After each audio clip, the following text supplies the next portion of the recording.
안녕하세요. 결혼한 지 반년도 되지 않은 30대 여성입니다. 신혼의 단꿈은 고사하고 벌써부터 여기에 하소연을 하러 왔다는 게 믿어지시나요? 저도 이게 차라리 꿈이거나 제 착각 오해로 비롯된 일이면 좋겠습니다만 문제는 너무나 생생하다는 거예요. 아직도 귓가언저리에서 어머님이 퍼부어대는 말도 안 되는 억지와 쌍소리가 울려대는 것 같으니까요. 정말이지. 이런 대우를 받고 살 줄 알았으면 남편 됨됨이고 뭐고 연애나 하고 말 걸 그랬다 싶어요. 남편하고는 지인의 소개로 만났는데 지금 생각하면 그 지인도 어이가 없어요. 멀쩡하게 직장 다니는 저한테 왜 취업 준비로 바쁜 남편을 소개시켜줬던 건지 모르겠거든요. 하지만 그때는 저도 제정신이 아니었으니 그 소개팅을 받았겠죠. 제가 스트레스가 너무 심하다 보니 요새 남 탓도 많이 하고 성격이 점점 꼬이는 것 같아요. 아무튼 그렇게 지인의 소개로 남편을 만났는데 솔직히 사진도 못 보고 나갔던 자리라서 나름대로 걱정을 했었거든요. 괜히 시간 낭비나 하고 오는 거 아닌가 싶어서. 그런데 이게 웬걸요? 먼저 와서 저를 기다리고 있던 남편은 까무잡잡한 피부에 웃는 게 매력적인 사람이었어요. 게다가 대화를 나눠보니 저랑 성격도 취향도 비슷하단 게 느껴지대요.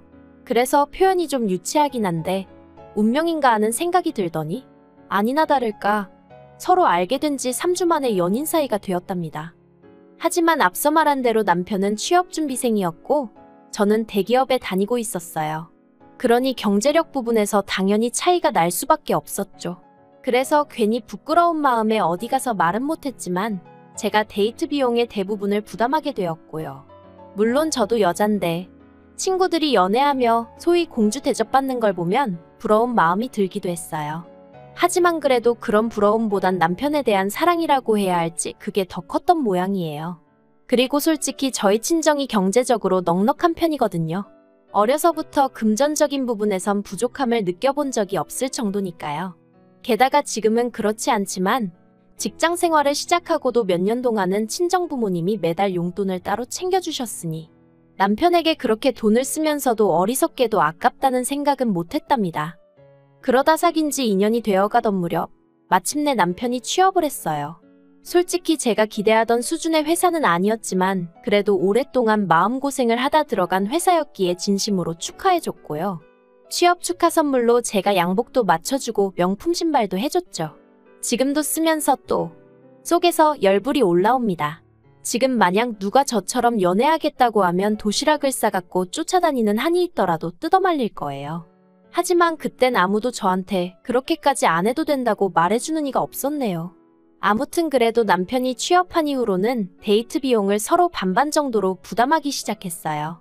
그러다 반년쯤 지나선 남편의 제안으로 데이트 통장이란 것도 만들었고요. 한편 3년째 되던 해엔 남편 입에서 먼저 결혼 이야기가 나왔습니다. 전 솔직히 그전까지 돈 쓰고 시간 쓰고 만나면서도 남편과 결혼까지는 생각해 본 적이 없었거든요. 그런데 남편은 하는 말이 자기는 예전부터 저에게 프로포즈를 하고 싶었는데 자기가 직장도 없고 이것저것 뭐 하나 준비된 게 없어서 말을 못 꺼냈었다는 거예요. 그리고 전 그 말이 뭐라고 나름대로 감동을 받았죠. 그래서 이후로 본격적으로 결혼 준비를 시작했어요. 그런데 어이없게도 말은 번지르르하게 해놓고 막상 까보니까 당장 돈부터 얼마 있지도 않더라고요. 사실 그전엔 결혼 생각이 없으니 남편이 월급을 받아 뭘 어떻게 쓰는지 아무 관심도 없었고 알려고도 하지 않았었는데 아무튼 황당해서 그래도 직장 다닌 지 벌써 1년이 다 되어 가는데 어떻게 돈이 하나도 없냐고 물었습니다. 그랬더니 한다는 말이 시댁에 빚이 있어서 자기가 그 빚 갚는데 좀 보탰다나요. 참고로 빚은 여전히 남아있는 상황이었습니다. 그래서 제가 상황이 이런데 결혼은 무슨 결혼이냐 하지 말자 했어요. 그런데 남편이 계속해서 결혼하고 안정된 가정을 꾸리면 돈도 금방 모을 수 있을 것 같다. 더는 시댁에 무작정 퍼주지 않을 거다. 그러면서 자긴 저 없으면 안 된다고 다른 사람들도 100% 준비하고 결혼하지 않는다며 저를 설득하려 들더라고요. 게다가 원래 제가 비용까지는 아니었어도 결혼에 관심이 없긴 했었거든요. 그런데 남편을 만나고서 결혼한 해만의 소리가 나왔다 보니 친정 부모님 입장에선 이때 저를 시집 보내지 않으면 안 되겠다 싶으셨던 모양이에요. 집은 우리가 해줄 테니 저더러 돈 때문에 헤어지고 그러지 말라면서 제 결혼을 독려하셨으니까요.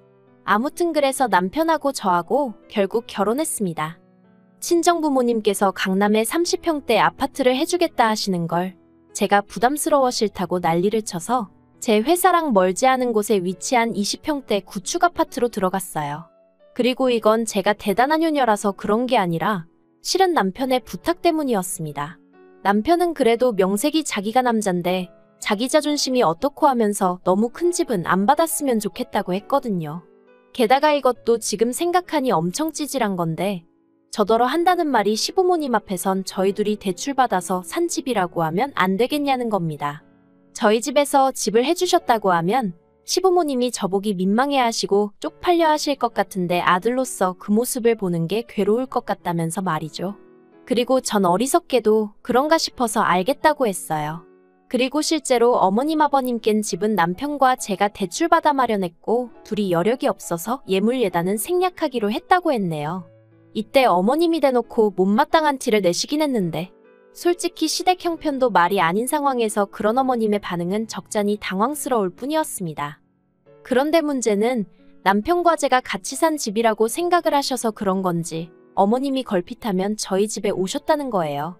저는 결혼까지 한 달 정도 남은 시점에 여러 가지 이유로 타부서로 옮겨 재택근무를 시작했는데 어머님이 어찌나 자주 오시던지 이직한 제 자신이 원망스러울 정도였지요. 그리고 어머님이 오셔서 하시는 일이라곤 쓸데없는 간섭뿐이었습니다. 내 아들은 나가서 죽어라 돈 버는데 너는 집에서 에어컨 바람이나 쐬며 이러고 있냐? 내 아들은 나가서 뭘 먹는지도 모르겠는데 넌 고상하게 샐러드나 시켜 먹는구나. 그뿐만이 아니었습니다. 허구한 날 저희 안방에 제 허락도 없이 들어가셔서는 이건 언제 산 거냐? 이건 어디서 났냐?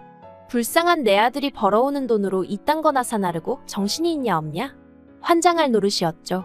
심지어 딱히 당신 눈에 트집거리가 보이지 않는다 싶으면 옷장에 걸려있는 자켓 주머니를 뒤집어 까보기도 하셨는데 그때는 정말 진절머리가 날 정도였다니까요. 그리고 그런 일이 2달 넘게 반복되다가 결국 제가 더는 안 되겠다 싶어서 앞으로는 이렇게 아무 때나 오시지 말라고 한마디 했어요. 저도 집에서 일을 해야 하는데 어머님이 이렇게 수시로 오시니 일을 할 수가 없다고요. 그러자 어머님께선 맨날 집구석에서 탱자탱자 노는 주제에 거짓말도 잘한다며 그러면 당신이 안 올 것 같냐고 콧방귀를 끼시대요. 그래서 제가 농담이 아니라고 정말 일해야 한다니까. 그까짓 거 일해서 몇 푼이나 버냐고. 그러지 말고 당신이 아는 가게 소개해 줄 테니 거기 나가서 주방일이라도 해라 그러시는데 솔직히 저희 어머님이 제 재산 상태를 모르셨거든요. 남편은 자기 자존심이 상한다며 시댁에 얘기를 안 한 눈치였고 예물이니 예단이니 그런 것도 죄다 생략했으니 어머님 입장에선 나름대로 판단할 만한 기준이 없으셨던 거죠. 심지어 집도 저희 둘이 대출받아 산 집인 줄 알고 계셨으니. 하지만 그건 그거고 자꾸 어머님이 저를 무시하시는 게 더는 견디기가 힘들더라고요. 그래서 결국 그날 어머님이 생각하시는 것보다 제가 훨씬 많이 번다고 어머님 아들의 2배쯤 번다고 그랬습니다. 그러자 어머님이 기껏 하신다는 말씀이 그래봤자 여자는 애 낳고 어쩌고 하면 이후론 집에서 애 키우고 살림이나 해야 된다며 그러면 그땐 저를 누가 먹여 살리냐고 당신 아들이 먹여 살리는 거라고. 그러니 저더러 지금 돈 몇 푼 버는 걸로 남편한테 유세 부리고 시부모한테 큰 소리 치고 그러면 안 되는 거라대요. 그래서 결국 제가 안방에서 등기부등본을 들고 나왔어요. 그리곤 여기 누구 이름이 적혀있나 한번 보시라고 그랬죠. 아니나 다를까 어머님께서 이게 어떻게 된 일이냐며 소리를 지르셨어요. 왜 내 아들 집이 네 이름으로 되어 있냐면서 내 아들을 뭐라고 구워 삶았길래 이걸 네 앞으로 해준 거냐고. 아주 난리도 아니었네요. 그래서 구워 삶긴 뭘 구워 삶냐. 우리 부모님이 내 앞으로 사주신 아파트다 했습니다. 남편은 시댁빚 갚느라 모아둔 돈이 하나도 없다더라. 그런데 저랑 저희 친정부모님이 그냥 품어주기로 한 거다. 그런데 어머님은 그런 내막도 모르시지 않았냐. 그러니 저 좀 그만 괴롭히시고 앞으로 오시는 횟수 줄여달라고. 꼭 연락 먼저 주시고 저희가 된다고 할 때만 오시라고. 저도 그간 가슴속에 쌓인 게 많아서 그런가 딱히 미리 생각해둔 건 아니었는데 그동안 하고 싶었던 말이 말 그대로 줄줄줄 쏟아져 나오더라니까요. 그런데 제가 이렇게 이야기를 마치기가 무섭게 눈앞이 번쩍했습니다. 어머님이 제 뺨을 때리셨던 거죠. 어안이 벙벙하단 게 이런 건가 싶었어요. 점차 뜨거워지는 제 뺨을 감싸 안고는 어머님께 지금 뭐 하시는 거냐고 소리를 질렀네요. 그러자 어머님께선 제가 싸가지가 없어서 한 대 때린 거랍니다. 어디 시어머니 알기를 뭐로 알고는 이래라 저래라 말이 많냐면서요. 그리고는 저더러 네가 뭔데 내 아들이 내 빚을 갚든 말든 상관이냐, 원래 피가 물보다 진한 거라나요. 어이가 없어서 어머님 떨어 폭행으로 신고하기 전에 제 집에서 나가시라 했어요. 안 나가고 버티시면 경찰 부르겠다고요. 하지만 역시나 어머님은 계속해서 버티고 계셨고 저는 결국 경찰을 불렀습니다. 그리고 한 10분이나 지났나 바로 경찰 2명이 왔더라고요. 저는 제 뺨을 보여주고는 지금 맞았다고 병원에 가서 진단서를 끊어야겠는데 어머님이 집에서 안 나가신다. 솔직히 태어난 척 하려고 했지만 쉽지 않았어요. 어쨌든 어머님한테 맞았다는 황당함과 수치심 그리고 모멸감, 이러한 복잡한 감정들이 한데 뒤섞이면서 심장이 벌렁거리고 손발이 덜덜 떨렸으니까요. 그리고 다행히 경찰들은 이런 제 상황을 한눈에 알아챈 듯 어머님을 데리고 나와주대요. 그래서 전 바로 현관 비밀번호부터 바꾸고 병원으로 향했습니다. 병원에서 제 순서를 기다리고 있는데 남편한테 전화랑 문자가 계속해서 오더라고요. 이걸 받아 말아야 하다가 어머님이 도대체 뭐라고 꾸며대셨는지 알긴 해야겠다 싶어서 전화를 받았습니다. 그리고 역시나 남편의 목소리는 꽤나 상기되어 있었어요. 제가 맞았다는 얘긴 못 들었는지 어머니한테 어디까지 얘기한 거냐고 묻대요. 그래서 다 얘기했다. 근데 어머님이야말로 당신한테 어디까지 말씀하셨냐, 내 뺨 때린 거 얘기하셨냐 물었습니다. 그랬더니 남편이 꽤 놀란 목소리로 엄마한테 맞았어? 그러는 거예요. 그래서 바로 제 부어오른 뺨과 병원 간판을 사진 찍어 보냈습니다. 진단서 끊어갈 거라고, 이걸로 어머님을 폭행죄로 신고할지 아니면 당신하고 아예 이혼을 하는데 어머님을 이혼 사유로 할지 고민 좀 해볼 생각이라고 했죠. 그러자 전화기 너머로 남편의 긴 한숨이 들려오대요. 집에 도착하니 남편이 현관문 앞에서 쪼그리고 앉아 절 기다리고 있었어요. 그리곤 절 보더니 첫마디가 많이 아프냐입니다. 그래서 아픈 건 둘째치고 기분이 너무 더럽다고 쏘아붙였죠. 그게 사실이었으니까요. 그리고 집 안으로 들어가 남편과 마주 앉았습니다. 미안해서인지 쪽팔려서인지 남편이 제 눈을 제대로 못 보길래 날 똑바로 보라고, 그리고 우리 단판을 짓자니까. 남편이 자기가 다 미안하다면서 이번 한 번만 그냥 넘어가주면 안 되겠냐는 거예요. 그래서 그렇게는 안 되겠다 했습니다. 제대로 된 사과도 못 받았는데 뭘 그냥 넘어가냐고 그렇게 못하겠다 했죠. 그리곤 남편에게 당신도 이참에 확실히 정하라고 했어요. 시댁빚 갚아드리는 거 언제까지 할 거냐고, 그거 계속 할 거면 나랑 이혼하던가, 나랑 계속 살고 싶으면 시댁빚은 그만 갚아드리던가 하라고요. 그랬더니 남편이 그래도 이제껏 갚아드렸는데 갑자기 안 갚겠단 소리를 어떻게 하냐며 볼멘 소리를 하대요. 그래서 그럼 그냥 이혼하자 했어요. 나는 시댁 뒷바라지하는 남편 뒷바라지나 하며 살 생각은 없다고요. 그리고 결국 며칠의 설정 끝에 남편이 더는 시댁빚을 갚지 않겠다고 했어요. 그리고 이참에 아예 경제권을 저에게 넘기기로 했죠. 대신 한 가지 조건이랄지 부탁이랄지, 아무튼 덧붙이기를 만약에 어머님이 저에게 진심으로 사과를 하신다면 한 달에 드리는 용돈이라도 좀 넉넉하게 드릴 수 있겠냐는 거예요. 그래서 알겠다고 했어요. 저도 알아요. 좀 치사했다는 거. 하지만 어머님이 짧다면 짧고 길다면 긴 몇 달 동안 저를 얼마나 정신적으로 피폐하게 하셨는지 그때만 생각하면 치사하건 뭐건 간에 저도 똑같이 되돌려드리고 싶은 심정이었다니까요.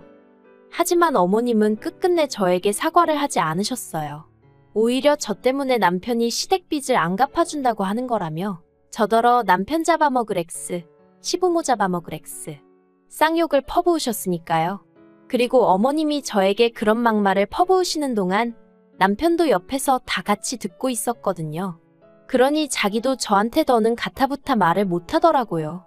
그냥 미안하다면서 앞으로는 시댁은 없다 그렇게 생각하고 지내라나요. 아무튼 그래서 일단은 저도 시댁 일은 에라 모르겠다 하고 내버려두고 있는 상황입니다. 솔직히 어머님 아버님 두 분 다 수입도 없으시고 그나마 남편이 생활비로 얼마, 빚 갚으라고 얼마 그렇게 챙겨드리는 돈으로 살림을 꾸려나가신 걸로 알거든요. 그런데 이제 갑자기 그게 다 뚝 끊겼으니 당신들도 속 터지고 열받고 그러시겠죠.